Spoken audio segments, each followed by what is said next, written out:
Hello peeps, I'm back with yet another video. They really are rolling off the production line now, thick and fast. So, in between the time I recorded the other video and now, Alpha 3.0 has been officially released, made available to all backers. So if you've got a game package, you can download it and play. If you don't have a game package, well, that's sort of the point of making these videos, isn't it? To entice you a little bit. So in any case, one thing that will be immediately apparent, I think, if you look at the series of 3 vids I made prior to this one, is that everything is just that little bit more polished. The frames are definitely a lot better, so the game runs a lot smoother. This wasn't a particularly good server, but it's still very playable. We're not looking at single-digit frame rates. It's much better than it used to be, so yeah. It's quite playable now in my experience. This, by the way, will be the first time I'll be using my updated and improved Aurora Legionnaire in one of these videos, so feast your eyes on the new and improved version. It really does look much better now. Let's enter my piloting quickly. And so what I thought I would do with this particular video, just get myself flight ready here. Welcome to Roberts Space Industries. Enjoy the ride. Thank you, Bob. Trusty old Bob is still himself. Always with 1,000,001 annoying comments telling me stuff I already know. But well, I wouldn't have him any other way. So yes, what I thought I would do with this particular video was 2 things. Firstly, I wanted to show you Yala, which is one of the 3 moons of Crusader, and visually at least, probably my personal favorite. Okay, a little bit of eye candy from the outside of the Aurora first. The new materials really look absolutely fantastic. The ship design itself has been cleaned up considerably, so it's now up to scratch compared to some of the newer ships that have rolled off the production line. So pretty. So yes, Yala, that will be the first thing. One handy addition that has been introduced since we last took a look at navigation was that they've added a star map to the radar itself, so you can now turn your radar into a quick-fire version of the star map and do your navigation straight from there. You can still use the Mobiglass, of course, or the star map app, but this is very quick and handy if you want to set yourself a quantum destination. So let's fire up Quantum Drive and fly across the Yala.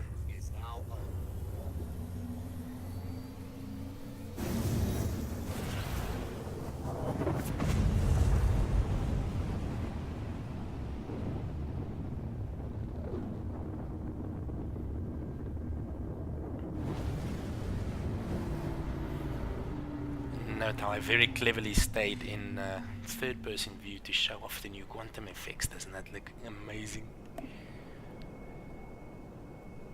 Oh, okay. So I know I said in the previous video that that one was all about the eye candy, but let's be honest, it's all about the eye candy every time. So expect lots of gratuitous exterior shots of spaceships and planets and moons and whatever. So yeah, Yala is a mostly frozen moon.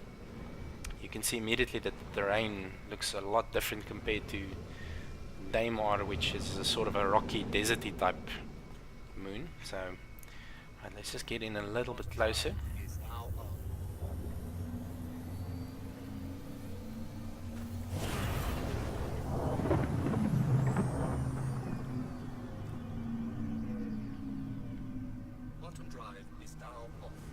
And I can show off my favorite feature of Yala, which is those gorgeous rings. Think of it as a mini prototype for when they're putting Saturn in the game. I cannot wait to see that. Okay, so And the second thing I wanted to do is to quickly show off one of the newly implemented features in 3.0 after some gratuitous external beauty shots, of course. Oh, let's look at that.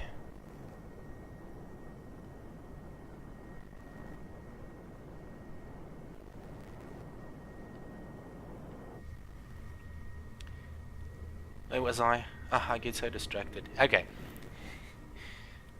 I wanted to show you one of the newly implemented features in 3.0, so we're going to head a little bit closer to the surface of the moon once again, which is of course cargo trading and transport. So here we are, basically within the ring system now, which as you can see is made up of basically asteroids. A whole slew of rock and other assorted pieces of debris, both big and small. And so what we're going to do is we are going to head off to Benson Mining Outpost.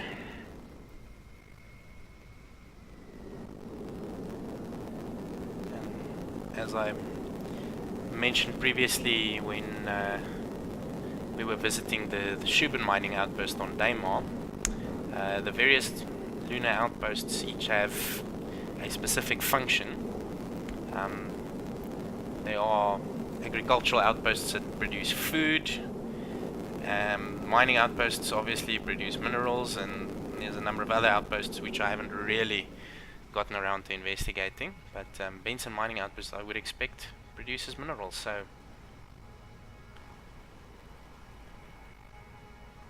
have a quick look around at that absolutely beautiful view out the cockpit. Cue another exterior shot. We are drifting down towards the dark side of Yellow, by the way. You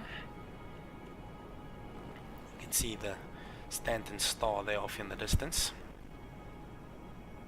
Ah, oh, those rings are pretty, aren't they?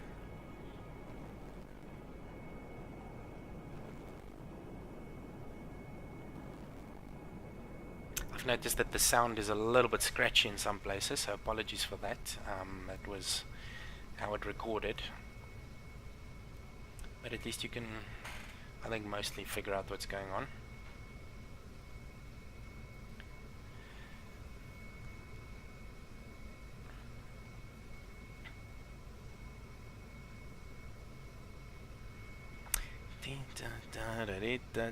It's like riding an elevator. Alright, so while we're waiting to get close to the outpost, I can quickly show you what the interior of this new Aurora cockpit looks like. You'll see that all the displays have been updated. Some lovely clickable displays and buttons and power outputs of your various components. There's the communications panel, which I'll demonstrate a little bit later. There's your power distribution between shields, weapons, and what's the third? I think engines. Shield readout. So yeah, they are very pretty. I've yet to decide exactly how functional they are, but UI is one thing that's been mentioned as receiving a bit more attention in the coming year, so it does look pretty. But obviously usability is very important, especially when flying a spaceship in the heat of battle. You don't want to be distracted by having to zoom into displays and click buttons all the time, so it'll be interesting to see how that all pans out. And we're still flying.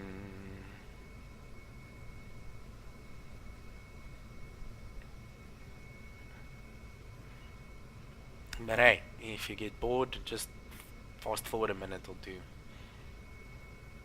But don't, because, you know, it's pretty.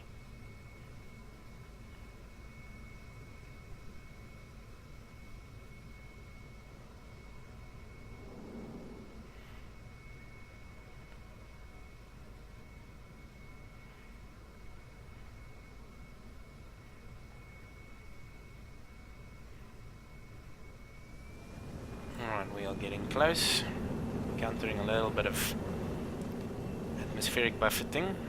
Does not appear as though I'm getting the full atmospheric re-entry effect this time around. I tend to think Yellow's atmosphere is a lot thinner than that of Daymar, and so you don't quite get this full Monty of fire and brimstone and impressive particle effects when you fly through Yellow's atmosphere. It is also, from what I can tell at least, a significantly smaller moon than Daymar.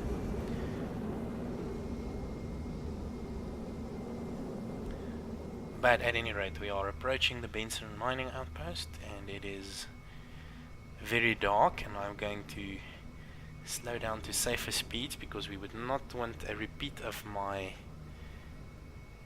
very near miss from the previous video, where I came close to scattering myself across several square kilometers of assaulted terrain. There we are, we've got a point of light approaching. So I'll slow down to landing speeds and then come in very gently. See my landing gears down. That's another aspect that's been updated on pretty much all the spaceships now, is you've got properly implemented landing gear that actually has a little bit of give. So they've implemented some form of hydraulics, if you want to call it that, shock absorbing landing gear. So the gear will contract a little bit on landing and cushion your impact, which is pretty cool. So right, we can see the light of the outpost quite clearly now. I have visited it during the daytime as well, and Benson Mining Outpost is actually set on a ridge, which you can't clearly see from this perspective, but I'll have to come in carefully and not just land on any random spot, because I might be trying to put the ship down on a cliffside. So let's drift in closer to where there's a bit of light, find ourselves a nice flat spot to put down. This outpost is clearly a lot smaller than the Shubin mining one on Daymar. It looks like it's just a single building. So outposts will come in various shapes and sizes. The bigger companies obviously have more money, so they build bigger facilities. Doesn't look like this Benson outfit is particularly wealthy, or maybe there just wasn't space to build more, who knows. Right, off with the engines, and there we are. You can actually see the little rocking effect as the landing gear settles. It's pretty cool. Power off, and out we get.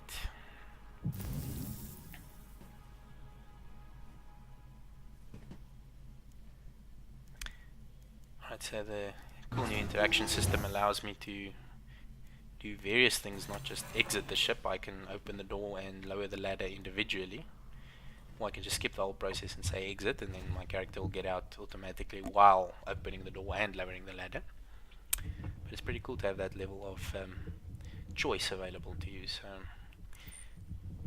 switch on the torch and do a quick exterior ship inspection. Yep, everything looks good. She's settled down nicely. Right, so quick look at Yella. You'll see the ground appears to be mostly frozen ice of some kind. Yeah, that's just a rock. There's the rings again that I keep on harping about, but it really is very pretty. See how the ice reflects the light very differently to the terrain on Daymar, which is of course sand and rock, so this place is frozen solid.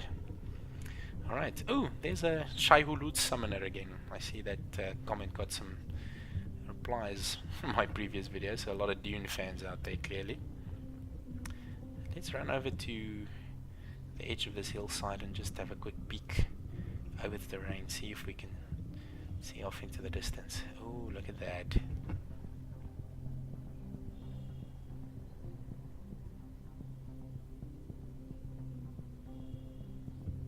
amazing thing is if you can see it, you can go there. None of that is a skybox or any cheating like that. Every single hilltop that you can spot off in the distance is really there. So, alright, so I've got, oh, I'm reading 100% oxygen, is that right? Huh. Interesting. It must be registering my suit because the atmosphere is definitely not 100% oxygen. Alright, any guys, let's head into the outpost and we'll get to the cargo trading bit, which is the other thing I wanted to show you.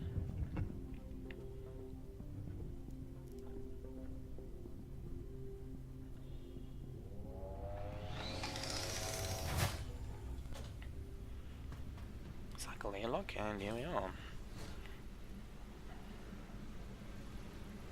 So you'll see that this outpost on the inside at least looks very similar to the outpost we explored on Daymar. Some slight variations maybe in equipment and set dressings, but this is a mining outpost, so you expect it to look very similar. And this is the one I missed last time, the trading and shipping console. Alright, so how it works is I select the location, which is in this case my Aurora.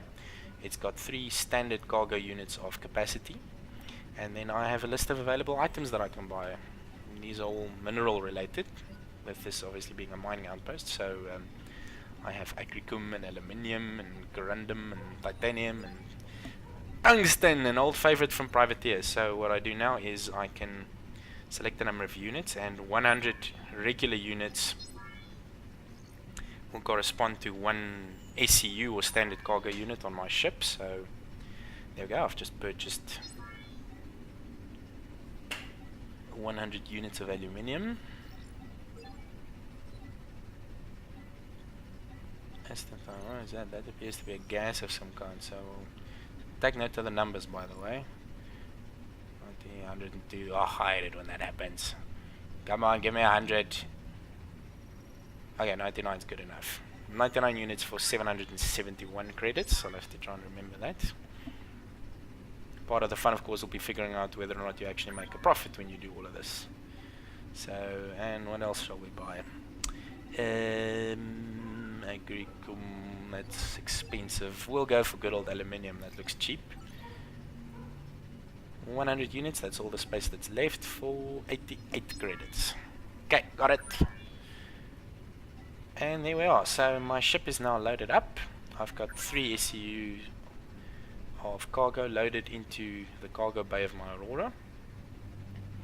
Unfortunately, the Aurora does not have a cargo bay that you can actually walk into, unlike some of the bigger ships. Otherwise, I could now walk into my cargo bay and I would have physical boxes standing around inside of it. That's pretty cool. So maybe at one point, if I do a playthrough with a bigger ship, I can show you the physical cargo inside the cargo bay. For now, you'll just have to take my word for it. Okay, let's head back.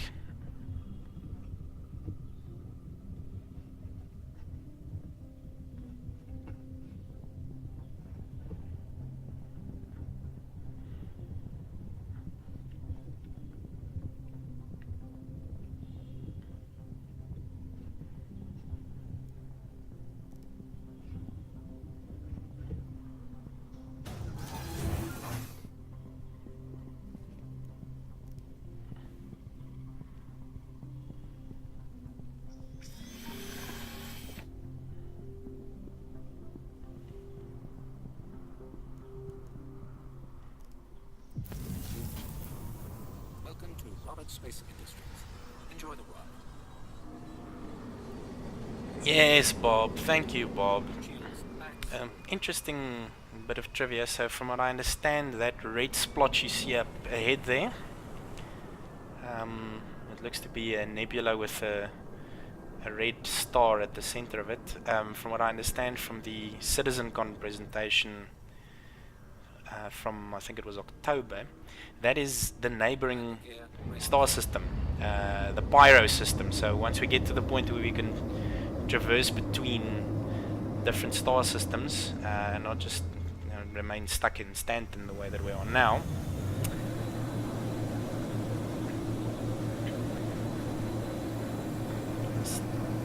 accelerate to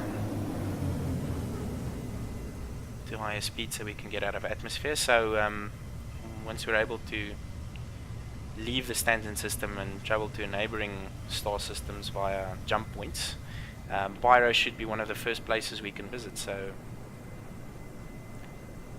I'm quite looking forward to seeing what a system with a red star at its heart looks like.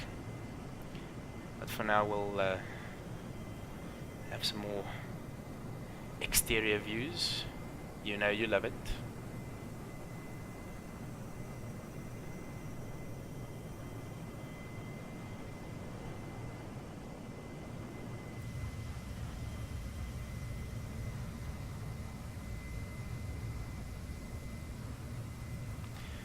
Alright, let's see if we can head on back to Crusader and sell some of that cargo. Okay, so Port Olisar is a bit of a tricky destination to select from this far, so I'm first going to head off to Crusader itself. Where did I leave that giant ball of gas now? Somewhere. Ah, there we go. Also mostly now on the dark side of the star, so you can only see a little sliver of light on the right hand side. One last peek at the dark side of Yela. Hope you enjoyed visiting it. And let's head back.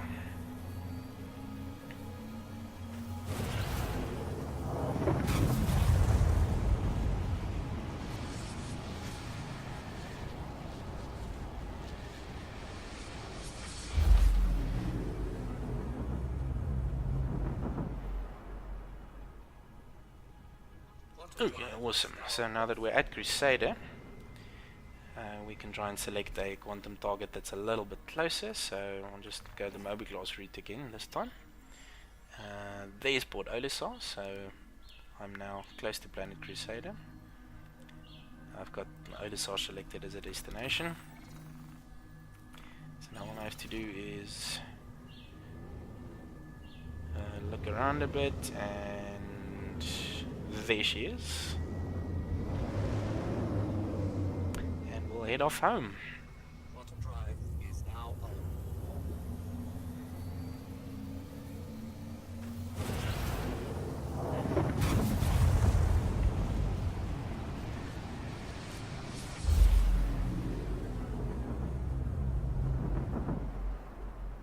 Looks like there's a lot of traffic around today. Quantum drive is now on. Oh, another interesting point that I haven't mentioned, the server limits have been increased from 24 players previously to around 50 now. So there's lots more players per server. Right, now here's another new addition that I can demonstrate. So zoom into my comms panel quickly. And hail the landing services. Please proceed to assigned landing bay. Alright, so what's happened now is that a landing system's been implemented at all of the space stations and even some of the bigger outposts. You may recall I tried to do this in the previous video when I was landing at Shubin, but I got interrupted by someone randomly taking pot shots at me and then decided to just land off to the side of the outpost on a piece of flat open terrain. So here obviously you have to land on the landing pads, and from what I understand, and I haven't tried to do this since I'm a good law-abiding citizen, but if you try and land on just any old random landing pad without requesting landing clearance first, you may get flagged with a criminality rating. So you request landing, you get assigned a pad, and then you get this nifty green highlight with a green outline around the assigned landing pad so you can see where you're going. So let's cruise in very gently.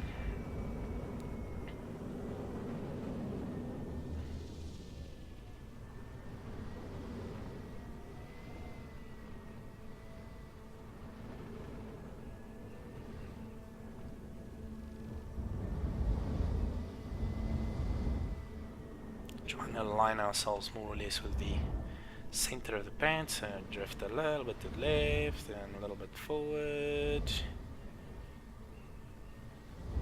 a little bit more, And that should do the trick. So now we just strafe down gently. Okay, could have been gentler, but there you go. Landing complete. Have a pleasant stay. Why, thank you, sir. I need to figure out what his name is. I can't call everyone Bob.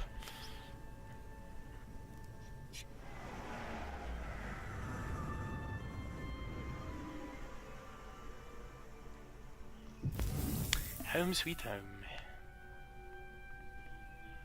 So just leave the ship parked on the landing bay while I go inside and make some money.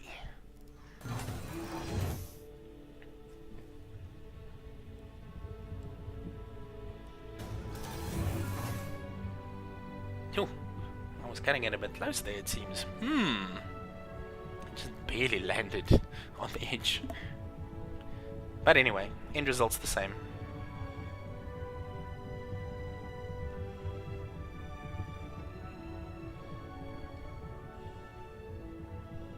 You may have noticed I got the heart rate bumping there a little bit. It's up to 80 now, so sprinting increases your character's heart rate and breathing rate. That's part of the new stamina system, which we'll maybe explore a little bit in a future video. For now, it works. Right, and we're back inside. Now I just have to go off and find that shopping console, and we'll sell our cargo and make lots of monies. So the port has now received an administrative desk with a friendly administrator. Let's try and say hi. Hello. Okay, as I was saying, the port has received an administrative desk with a not so friendly administrator. But here's the trading and shipping console. So I want to now... Oh wait, I'm still in buy mode, sorry. Switch to sell. Then I can select my Aurora, which now has 3 out of 3 standard cargo units. And then I can sell my cargo. So let's see. Aluminium. I think that was 88 that I paid for it. 189. Yes, that's almost 100% profit. Awesome.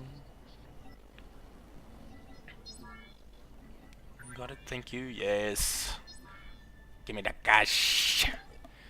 And acetine or whatever that might be. Ooh, looks like that sold for a fair amount. The numbers obviously are still work in progress, so none of these prices are final. And aluminium for 975, and we've made lots of profit. But in any case, so the prices are apparently dynamic already, so they will change a little bit over time depending on supply and demand, and I can now buy stuff from Port Olisar's console as well and go off and sell that somewhere else. But that's the idea with trading and shipping, so you can now make money doing cargo runs, which wasn't possible previously. You need a new personality, dude. Seriously. Have nothing to say? Anyhow, that's it folks. I hope you enjoyed this vid, and we'll see you again in the next one. Cheers!